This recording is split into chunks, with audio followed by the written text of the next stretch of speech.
subject. You heard Mr. Tyagi very emotionally talking about the technology that's available. I'm also basically a technology guy, but in the last 5 years, 6 years, I realized technology is as good as it is used for the common man. So I would like to add at the bottom of it, broadband for sustainable development for all. We do get broadband today.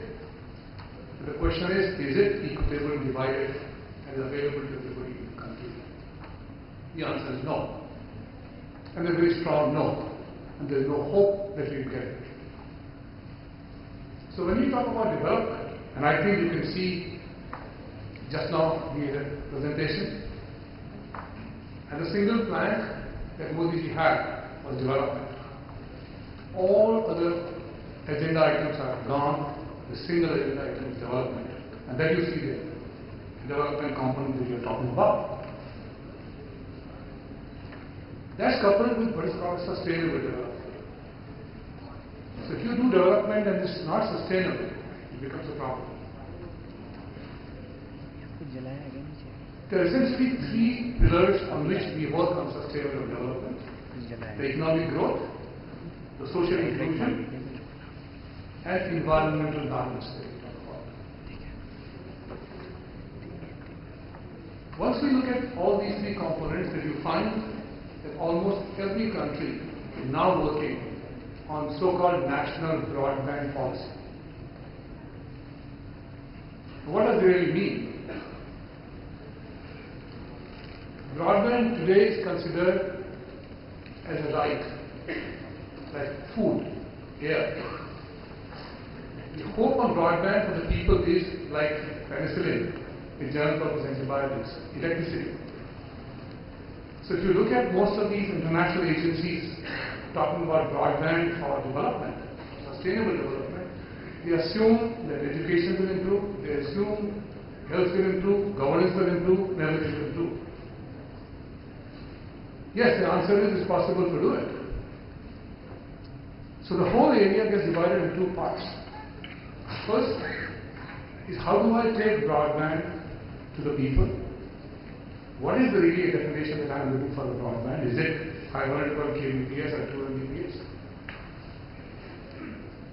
What is exactly the demand that we will have? We talked about a gigabit. When I was trying to convince the previous set of people that if you really want to go to panchayat, if you really want equitable distribution, fiber is a necessary element in panchayat. So I was asked the question, as to a fiber will have, let us say, 12 core. Each will have hundreds of lambdas, and each lambda is going to carry 10, 40, 100 gigs. What is it they are aiming at in trying to provide so much of information, so much of the bandwidth? And since I came from e-governance, they assumed 2 Mbps in a panchayat is good enough to give birth certificate and death certificate.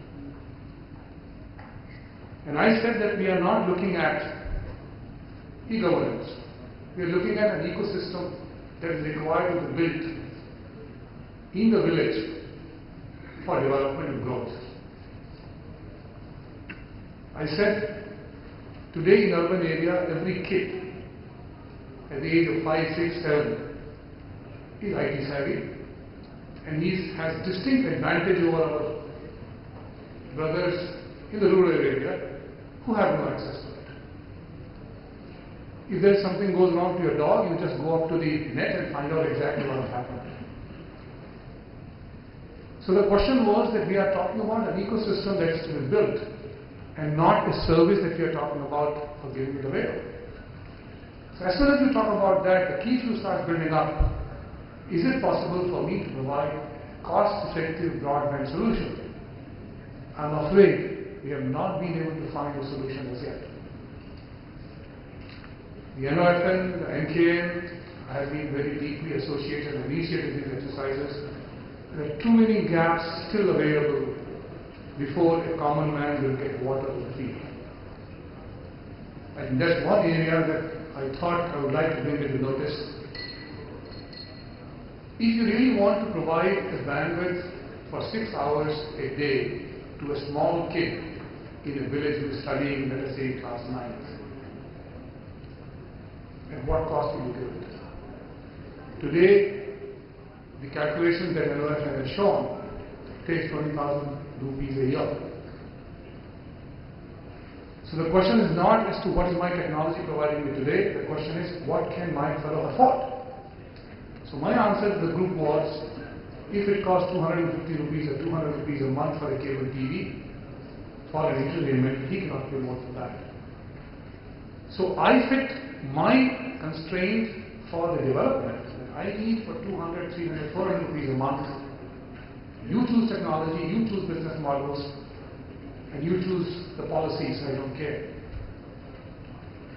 So if you are really trying to achieve the dream of providing broadband to the people of the last mile, empower them to become as strong as we are in the urban areas, and you want to stop the divide that we have, we will have to do the backward calculation. It has policy implications, and the policy implications would be in terms of, is it possible for me to collate and combine the fiber across the country? A number of countries are working in that area. If you see the utilization factor of the fiber that's available across the country is very small. And the reason is simple. We are moving from the voice side. How much does a voice signal need? So the question when we are talking about the LOFN, and Tyagi was part of the game, question is, what is the traffic that you're looking for tomorrow? You're looking for peer-to-peer video traffic. So if you want 10 crore, 20 crore, 30 crore people having peer-to-peer video, your calculations are off. So the only way we can provide high and strong bandwidth to the people is collate, combine the fiber that's available. Each of the company is using very small segment of fiber. Interconnectivity of the fiber is very poor. But the treasure that is buried can be very effectively utilized to build what I would call international broadband infrastructure. The second component is the last mile delivery, which is still a very, very big problem. We can get a gigabit or 4 gigabit at the panchayat, but how do I carry last mile? Do I provide the Wi-Fi at the panchayat, which is 500 meters, or do I use cable TV operation to piggyback onto it? So while the expectations are very high, some steps have been taken. I think there's a long way for us to try and achieve the dream of building a broadband network for sustainable growth. Take for example e-governance, which we were just discussing about half an hour back. Why is it that we have difficulty in providing citizen services? The e-governance started from top to bottom, and not bottom to top. We started doing G2G, namely internal operations of the government. Somebody came about and said G2C, some operations. But today we are in a participative governance. We are in a bi-directional government system and rather than a unidirectional government system. But this transition needs broadband of the kind that carries all government offices into a single structure. So if I have to give a scholarship, and if every approval has to be in a manual process, I can't give good service. So broadband will provide me a very smooth mechanism to be able to take government services to people and have a bi-directional dialogue with them in terms of participative governance. Take education. I'm working with Open University.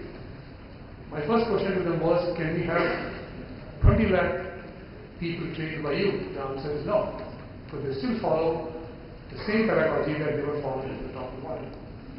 Education of tomorrow is not going to be a teacher-driven education. It will be a mentor-driven education. How do we really do that? Same as health. So what is required, to my mind, to give a boost to the broadband is that we build an ecosystem around it in which every sector decides what is that they want to achieve out of it. How will the education system change? How will the health delivery system change? How will governance system change? This will try and using this we try and generate the load and the traffic and the demand which will drive it. Then comes the requirement for the government to try and seed these type of activities so that we are able to create proper infrastructure which is supported by industry. Strategic control has to be seen through because it's important that we make sure that the competition is maintained, and then try and roll out these services which are large in number, be in education, be in health, be in governance. Then only we will find that both the sustainable development will come using broadband. Unfortunately, we have not seen all these components in totality. We will have to orchestrate all these components together if we really want to set a time frame that in 4 years' time or 3 years' time, we must have these many structures available, these many connections available, these many schools delivering these classes, these many hospitals being automated. So you have to do the reverse calculation. Policy issue will become one of the key components. I was discussing with some of the telecom guys. We have old Telegraph Act 1875 or something like that. We need to have a new Telecom Act which gives us capability to be able to lay a fiber as I feel like for the people. I must have enough bandwidth, spectrum for broadband. The problem basically I see is broadband as an ancillary to the telecom or telephony is not going to work. Telephony is going to be absorbed into the broadband system or the internet system. Therefore, why do we look for policy initiatives? Why do we look for technology utilization, which is extremely important to cut down the cost? Why do we need to look at the cooperation and coordination among various sectors to create a single unified broadband framework? The next and last thing we require would be to create awareness among people, awareness among the common man, how to exploit the technology, and mindset change that is required to allow people to participate in the government system.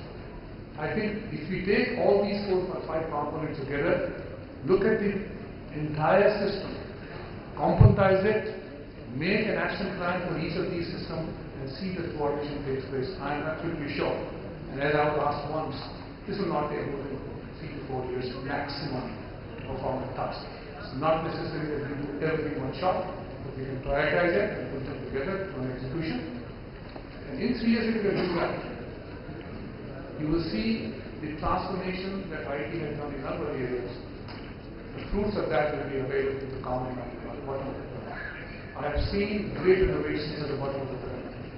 There is no way they can control it down. If you want to provide a single benefit to the common man, allow him to use these technologies and improve themselves.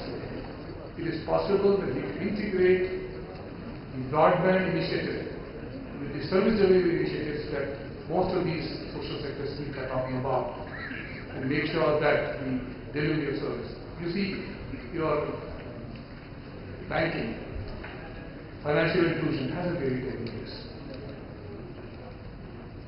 Education, we haven't really been able to push through the technology usage.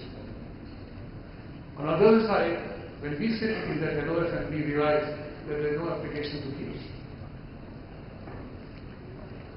So my suggestion would be that the group, as you meet here, instead of only debating today and closing it, it is worthwhile that we continue our dialogues, try and understand each of these components, put them together and possibly then try to pass it down to Vinny so that he is able to integrate and collate them and be able to push through as a mission.